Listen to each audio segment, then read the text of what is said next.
Thanks a lot, Charlie. Well, Renegades, I'm not going to beat around the bush tonight.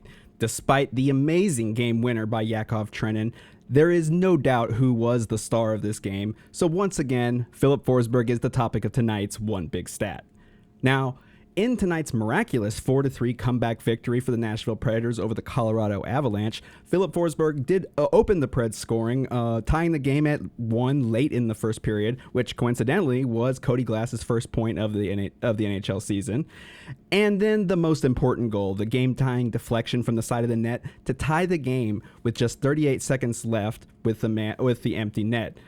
Forsberg's 2-goal night is the third multi-goal game of the season, and they've all come in November. In fact, Filip Forsberg now has points in 5 straight games and had 2 goals in 3 of those 5 games. Since the beginning of the month, Filip Forsberg has had 8 goals and 13 points, and it feels like one of the best months that the Swede has had in his time in the NHL.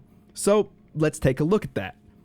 In the month of November, Filip Forsberg is averaging 1.63 points per game. That ranks second in his career for a single month, trailing the 1.8 points per game in November just 2 seasons ago. Again, the season where Filip Forsberg scored a career-high 42 goals and finished second in team history for a single season.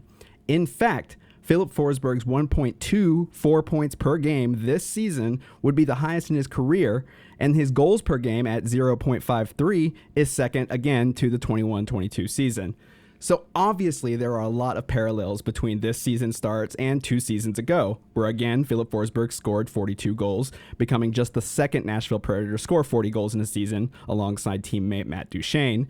But his pace through 17 games so far, despite starting with just 1 goal in October, puts him at a pace of 43.4 goals, which would be a career high. Filip Forsberg is coming alive, and the only question is, can he sustain it? But after the month he's had night in, night out, and no matter what the outcome is, I believe Filip Forsberg is only starting to show what he can do this year under Andrew Brunette. And that's tonight's One Big Stat. Charlie?